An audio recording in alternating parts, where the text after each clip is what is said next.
Hi, and welcome to Front Porch Politics. I'm Dulcie Sinn, and this is my show on Lompoc Tap TV.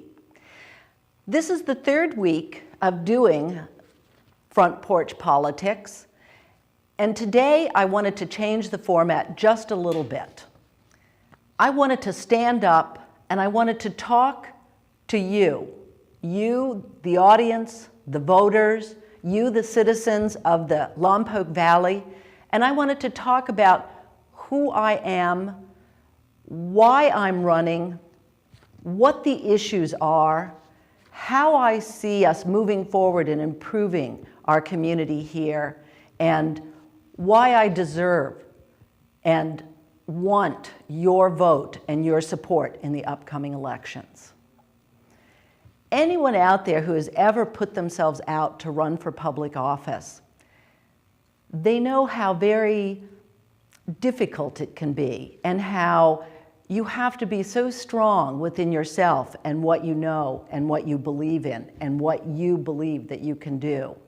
At the same time, you have to be able to reach out and embrace all the stakeholders that are out in this community who want to make a difference, who want to see improvements going on, who want to see a better quality of life for our youth and our families and our workers and our business people and our senior citizens. So I've been reaching out in these last couple weeks of running my campaign, getting things organized. It's a lot of paperwork, and I've certainly been writing down a lot of my thoughts to get very clear about the changes that I would want to bring, the value that I would add, and the energy that I might bring to our city council. And as I've spoken with people, I've been surprised by how many people have said to me that they really don't know who I am or what I stand for. And it really surprised me because one of my committee members who has enthusiastically stepped up to help me and has been working on putting some of the campaign themes together, even she said at our last meeting, you know, Dulcie, if somebody asks me, what do you do for a living? I don't think that I know what that is. And I thought, that's interesting. I should clear that up for people. I've sat down with people on the right and people on the left, and I've heard from many of these supporters that they're a little bit confused about where I stand on certain things or what I would bring.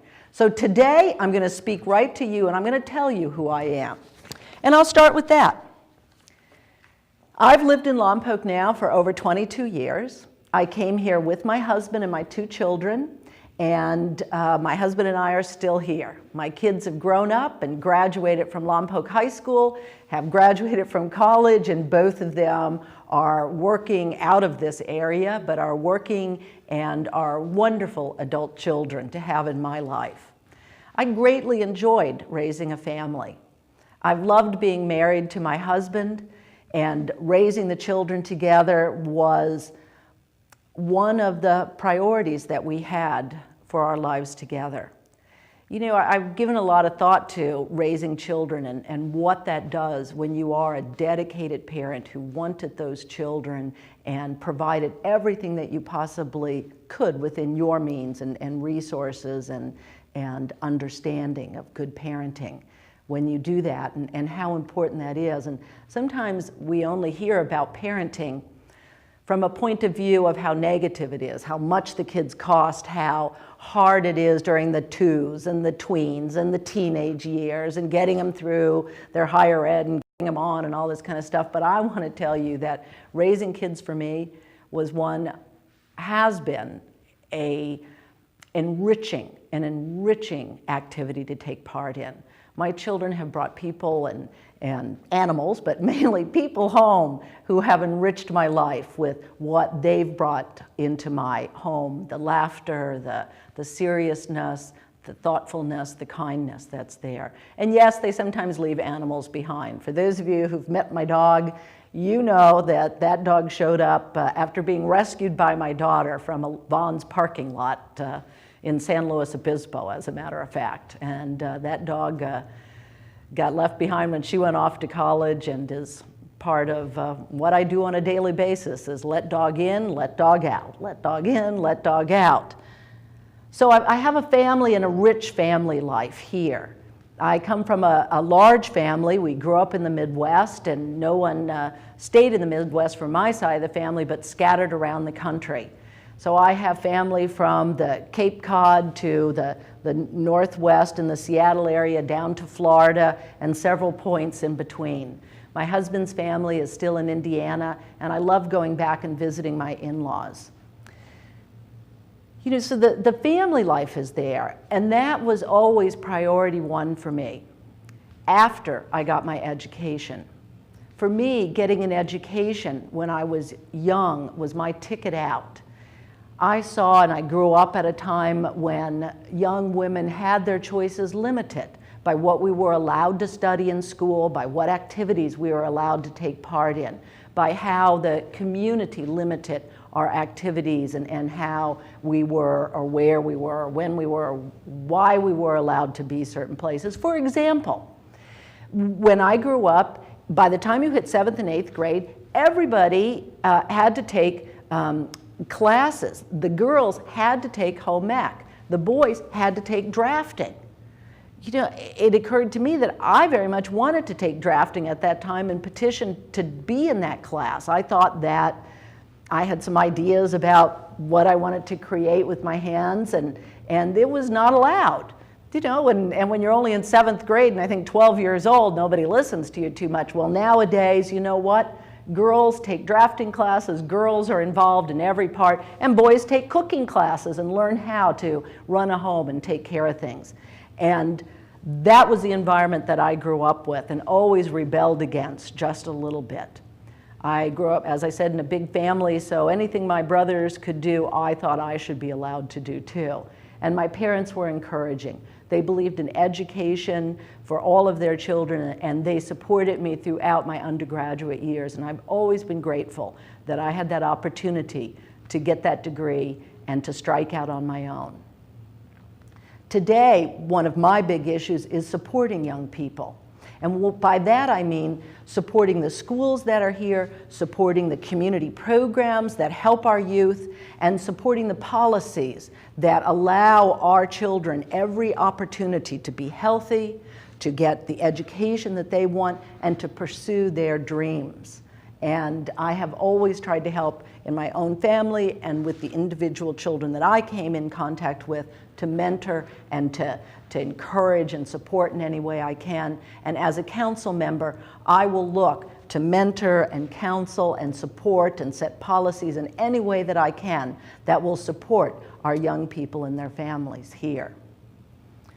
As an undergraduate, I completed a degree in education, and I had a very unusual, which probably won't surprise you too much, undergraduate degree. It was the first time the school had allowed anyone to do this type of degree. I had a teaching credential, and in Indiana, when you graduated, you had your teaching credential because you petitioned to get into education between your sophomore and your junior year. I had a teaching credential to teach speech and dramatic arts at the secondary level. But I added on to that a degree in special education. And in special education, I was a major, not just in special education, but emotionally disturbed children. And that was a teaching credential that I had in Indiana from kindergarten age, preschool age, on up through 12th grade. When I left Indiana after graduating, my husband and I moved to Canada, and I had planned to teach there, which didn't work out very well. And then I came to California, and I thought I'd be able to teach here, but I wasn't able to teach here either. At that time, I started working on my second degree, my master's. And this time, my degree was in education, but it was in confluent education from UCSB. At the time, in the late 70s, this was an experiential, experimental, brand new way of thinking about education. It rose out of the human potential movement. So since 1977, I have been involved in how do we help people reach their full potential? How do we help them to open up to the strengths and the talents and what they have within themselves? My master's degree led me into working with various small businesses, Santa Barbara Business College, LaBelle Modeling School and Agency, and then finally into a position with UCSB. At UCSB, I worked for over a decade with associated students, their student government. And at the UCs, the students are part of shared governance, and they serve at every level of the university on the campus and statewide in terms of having a voice in what happens on our campuses and how fees are set and how certain programs are run and what services are available for students there. It was a fantastic time to be working at UCSB. During the years that I was there, we built 10 different buildings, including the University Center, which is where Associated Students was housed, and we own that building. And as the second person on the staff hierarchy within Associated Students, I was a big part of bringing that project in on budget and on time, and with the needs that we had in every room for our different commissions and councils and advisory groups and legislative groups. I ran elections on campus every year that I was there, and that campus had 18,000 students on it, and many times we were publishing information on very important fee issues for the students to either tax themselves or not to tax themselves for certain services that they might have been offered there.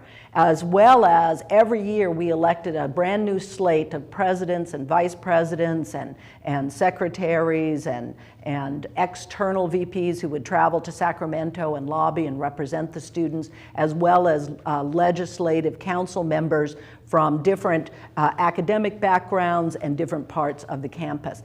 It was a wonderful opportunity to get to work with young people on developing their leadership, on helping them to recognize their strengths, to work in community service, interacting with almost every nonprofit on the area there, from Santa Barbara all the way up to Lompoc. I came up and participated up in this area at that time on several volunteer projects where we brought UC students in to work on something.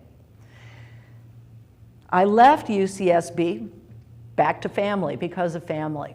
At that time, Nick had the keys to the car and Sarah was in 7th grade, and you couldn't hire anybody to answer the questions. And even though UCSB had a flexible work schedule that I could be home on certain times and I could take the days that I needed to be with my kids, I decided that I really needed to be home more often. And so I came home and took a part-time job at the city as their family resources coordinator. Once again, back to the themes of helping and supporting families and youth and children and preschool education that was going on, but it was more than that. By serving as a representative of our community on county-wide commissions, the Child Care Planning Council, the Kids Network, I began to speak about the importance of early childhood education and education as an important component of economic development.